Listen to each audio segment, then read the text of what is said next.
My guest today is Erin Molan, if I pronounced it right, a leading broadcaster and host of her own show. Link is in the description, guys. Make sure you go subscribe to her YouTube channel. Known for her strong, this is what I know her for, the strong voice defending Israel and exposing the lies of the Iranian regime. Erin, welcome. Thank you so much for having me. It's such an honor to be on your show. Thank you. Thank you so much. So I just recently watched some of your videos, and I'm going to tell you that the video that I saw of you defending Reza Pahlavi and talking to him really shocked me, because I was going to come and talk to you about Reza Pahlavi and introduce you to him. But then I was like, oh my gosh, she already has a video defending him. Like, what, talking about him? Like, how did you discover him? Where did that come from? Oh, look, I think just because I'm so, and I don't know if fascinated is the right word given what's at stake, but I feel very invested in the people of Iran. I feel very invested in the Middle East and in the evil that currently seems to have most of the power in that region. And the prince speaks out a lot. He's a very public figure, and I was desperate to get his perspective and get him on my show to explain what Iran used to be like prior to the, dictators taking over and Khomeini and the Islamic regime taking over. So he came on and he was amazing. And I think, it doesn't matter whether or not you're a fan of his or you want him to be in power. I think what he's so passionate about is getting the other mob out, then letting the people decide. And I think that matters to me greatly. I lived in Indonesia during 1998 when the Suharto regime fell, and that was a president of that country who had been in power for 30 years, very corrupt. His children owned every major piece of infrastructure. And I watched a country stand up and fight for democracy, fight for their rights, fight for freedom. And I was only 13, 14 at the time. And we had to be evacuated because, there was violence, there was shootings at universities when students were rising up. And I think as a young person to have witnessed that and not fully understood it at the time, but now having fully understood it, my passion and my respect for people who don't have that given to them, who have to fight for it, is tenfold. So I have such a vested interest in Iran, and I have no doubt they will be free. Freedom is coming. I have no doubt. It's just a matter of time. So I want to tie what you said, that your support for Iranian people, and now your also support for Israel, because I think I've been talking to my audience a lot, and I think these two things tie together. You recently have gotten a lot of attacks against you because of your support for Israel. I'm assuming because I saw some articles talking about that. What is it? What's happening? The level of hatred against Israel is rising like never before, and I think like anybody who invests even a little bit. Investigating what's happening in the Middle East, they could easily see that Israel is on the right side. What is it? What's happening? How are we lose? I think like we're losing the information war, even though all the facts are on our side? What's happening in your opinion, and what do we need to do to be able to defend Israel better? Yeah, it's a great question, and you make a great point in terms of which war Israel is losing. And I'll start by saying, given what happened on October 7, given that the enemy of Israel are terrorists, bloodthirsty, murderous terrorists, the fact that Israel should need a PR strategy is insane. They should be able to be the worst at public relations in the world, and given what they're facing, it should not matter. But it does. That's the reality. I find zero difficulty in identifying in this space who is on the right side and who is on the wrong side. It is not a complex good versus evil here at all. And that's not saying that Israel is perfect. Of course they aren't. They're a democratic nation full of human beings. No nation, no human, no leader is perfect. But their legitimacy to fight against this enemy and to live free of this enemy should be not able to be contested in any way, shape, or form. The information warfare has gone to a whole new level. And I tell you what, even the Islamic regime of Iran, those in Qatar, Hamas, Hezbollah, the Houthis, all those who fund and support and believe in this terrorism, even they must be going, God, even we could not have imagined how effective this would have been. They'd be elbowing each other and going, did you see it was on the front page of the New York Times? Like, what the? Crazy. Even they would think we could not have imagined it would go this well. And this is the issue when it comes to propaganda and BS in the media and information warfare. The mainstream media cannot give it legitimacy. We can write off social media influencers, we can write off paid propaganda, but when legitimate mainstream media reports as fact BS, lies, AI, falsehoods, information fed to them by the terrorists, that's when it gets really, really dangerous. And that is the space we're in now. We've created this world where people think if you care about innocent kids in Gaza, fight Israel, protest Israel, bring down Israel. That is insanity. Israel is currently the only country in the world trying to free those children from their actual enemy, the terrorists, Hamas. I had Melanie Phillips, the British commentator, on my show last week, and she goes into how we've gotten here, and it's such a brilliant explanation, and how we fight our way out. And that starts with people owning the fact that it is okay to believe in Western civilization. It is not racist to believe that freedom and democracy is the right way, because it is. It's the right way for everyone. It's better than dictatorships. It's better than terrorism. We can't be afraid to say it. There's nothing controversial about those statements. But we've found ourselves in this space now where even that is considered controversial. People say that I am controversial because I condemn terrorism and I support victims of terror. Make it make sense. It makes no sense at all. And the only thing we can keep doing is yelling it from every platform we can find and continue to shut down the lies. I think the Israeli government is starting to get more proactive, which it needs to be. It can't just be there defending. Get out there and fight. Unapologetically, get out there and fight, because you are in the right here. You are in the right. Do you agree that the head of the beast is the Islamic Republic, and all of these other groups are Hamas, Hezbollah, the Houthis, Kataib Hezbollah, Shabi? If we go to the source of the problem, which is in Tehran, which is the mullahs in Tehran, and deal with that, we could solve a lot of these problems. And if so, what would you say to the people who are, because of the experience that they had with Iraq, they're afraid of anybody talking about regime change? And then I'm going to add a third question, because I know the time is limited. If you could answer that as well. Would you agree that the best ally that Israelis have in the Middle East are the Iranian people, because they both share the same enemy, which is the Islamic Republic, and that's why the unity between Iranian people and Israeli people makes a lot of sense to basically slay this beast? First question, absolutely. They are the head of this snake, this octopus with their tentacles, whatever you want to call it. The Islamic regime of Iran runs the entire show. Secondly, you take them out, absolutely. The blocks tumble. Their power falls. Every little bit of evil that they manage to spread through their proxies will die. Maybe not straight away, but eventually. They are the ones that feed it all, that enable this evil to hurt innocent people over and over again.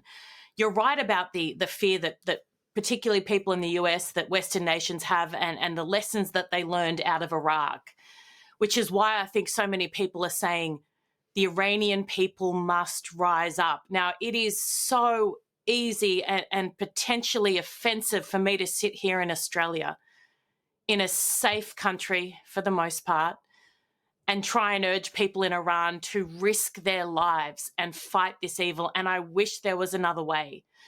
When there was the 12-day war and the US came in and took out the nuclear facilities, I was almost disappointed that they couldn't go further and that they didn't go further. It felt so close. But I think we're closer than ever before. But what it will take is people, everyday people, willing to die for a cause, and there's no one else in the world that can ask them to do that. I certainly couldn't ask anyone to do that, but that's what I think the answer is here. And this is why Prime Minister Netanyahu will do direct addresses to the people of Iran, because they are allies. They are Israel's allies. They have the same shared common enemy. They should work together in every way possible to overcome that enemy. The greatest fear that the Islamic regime in Iran should have, and it shouldn't be the US, it shouldn't be Israel, it shouldn't be anyone outside of their own country. The greatest fear, and they know this, the greatest fear they have, not should have, they have, are the people of Iran finding their strength, their voices, their fight, and not giving up. And that is what will topple this regime. And the West should come in and support them, absolutely. Without any doubt, they deserve that. They deserve support from the rest of the world to topple this evil regime, because this regime doesn't just kill them. As we know, this regime is responsible for the deaths of so many people around the world. So yes, they should do everything in their power, but again, I say it is very difficult for me to sit here and ask them to do so, because that will come at a cost, and they will pay the price, not me. Not all of us sitting here in our countries where we take for granted what they deserve so much. But I know the day will come, because I know there are already so many people there who are so strong, who are fighting every single day, but they need more numbers. They need more people power, and it will come. I have no doubt. Here's what I've been trying to, I really want to know your opinion about this. Here's what I try to tell people. I think the Iranian people and the Israeli people complete each other in this war, because the Iranian people are unarmed, but Israel has the best weapons, and they're really good at using it. They're really good at war. They're really good at, their intelligence networks and all of the operations they do. And the Iranian people, they cannot fight against the Islamic Republic alone, because the Islamic Republic is armed and the Iranian people are unarmed. And at the same time, given the Iranian people need Israel to weaken the Islamic Republic, so that when they come into the streets, they're dealing with a weakened beast, so that they could topple it. But at the same time, Israel needs the Iranian people, because Israel is not going to be able to have boots on the ground, and United States doesn't have an appetite to have boots on the ground. Israel doesn't share a border with Iran; they're far away, and they don't have the numbers to go in, do military operation in such a big country like Iran. But the Iranian people are there in Iran, so the Iranian people are the boots on the ground, and that's why I think both of them give the other side the thing that the other side is missing, and that's why they complete each other. And that's why I think the best way to support the Iranian people, and again, I keep trying to tell people, supporting Iranian people is supporting Israel, and supporting Israel is supporting the Iranian people, and supporting both of them is supporting the world, because they're fighting against an evil that the rest of the world is refusing to fight. So, and the best way, I think, to support the Iranian people is to support Reza Pahlavi. And I was going to ask you to, I didn't know that you already did that, so I was going to try to introduce. This was about me getting you to go research him, but you already done that. So I'm going, because every single poll shows that the Iranian people support Reza Pahlavi like nobody else. Every single poll shows that, right? He is the one. He is the one to get behind now. He is the man for this moment. Absolutely. Right. And that doesn't mean he should be in power for 10, 20 years. He says that. But he says that I'm not looking to go in and take control, but he is the only person now who can lead, who has enough support to go in and topple this regime. And you're exactly right. I was in Israel for the 12-day war, and I went to the impact sites where the Iranian missiles came in and blew up apartment blocks, killed innocent people, civilians. I reported on what Israel were doing in response, and you mentioned how good they are at war. That they have the ability and the precision to take out a nuclear scientist and have a hole the size of this in the wall of an apartment building, not hurting anyone else, but taking him out. Israel have the capability, the willingness, and the means to weaken this regime even more so. They did an incredible job of it during the war, an incredible job. And this is why I was disappointed. I just wanted a little bit more, just to give the Iranian people, Reza Pahlavi, those who care deeply about them, just a little bit more so that they had an opportunity to rise up, but it wasn't quite there yet. But I think you're absolutely right. You nail it. The Iranian people are the boots on the ground, but they don't have the weaponry, they don't have the resources to topple this regime. And that's of course planned. That's why they don't have access to anything, because the regime is evil. It knows that it is not popular. It knows it is not wanted. It knows it is not respected nor looked up to. So why would it ever give a group of incredibly smart, brave people the capability to topple them? They need help. And I think it is in the world's interest, as you say, to get involved. And I'm not usually a fan of getting involved in other countries' matters, but the damage this regime does to the rest of the world justifies it. Given that you're Australian and you know Australian politics better than the rest of us, is there the current climate in Australian politics? Is there any chance that we could hope for any Australian politicians to mention Reza Pahlavi, meet with him, recognize him, shake his hand, have a picture with him, or is that what is the climate like? Is that out of Absolutely. yeah? No, I think absolutely. I look at the opposition at the moment who are incredible in this space. My father was a senator in Australian politics. We lost him a couple of years ago. He was also a major general in the army, and he was an incredible supporter. I don't think you'd struggle to find people in Australia, public figures, who would stand alongside Reza Pahlavi and would support him against the Islamic regime of Iran. You would not struggle. Our government at the moment, Bibi Netanyahu has just come out and absolutely annihilated our prime minister with words, called him weak.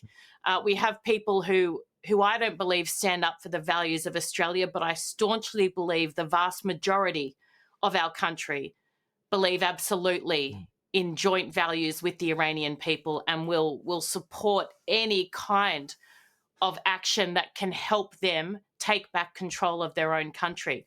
But you and I can talk. Let me help find him people that can help and that can be powerful and that can elevate his voice.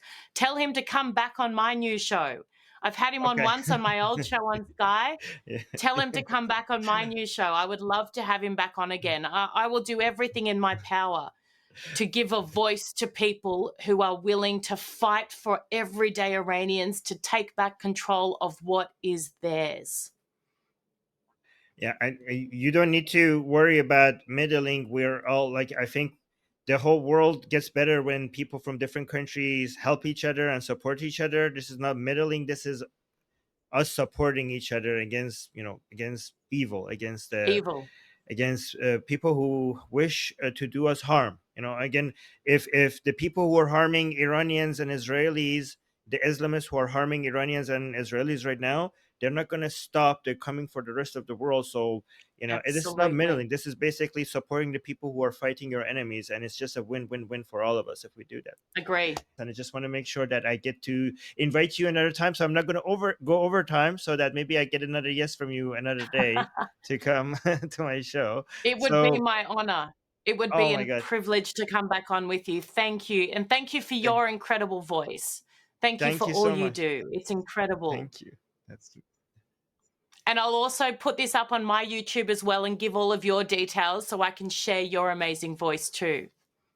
oh my God, thank you. That's so sweet. Thank you so thank you so much. Thank you. All right, guys, make sure you Thank you. follow Erin's YouTube channel. The link is in the description. Please make sure you go there and subscribe. I put the link in the description. All right, guys. Erin, You're thank you amazing. again. Bye. Thank Thank you, you. Bye. legend. I really appreciate it, honey.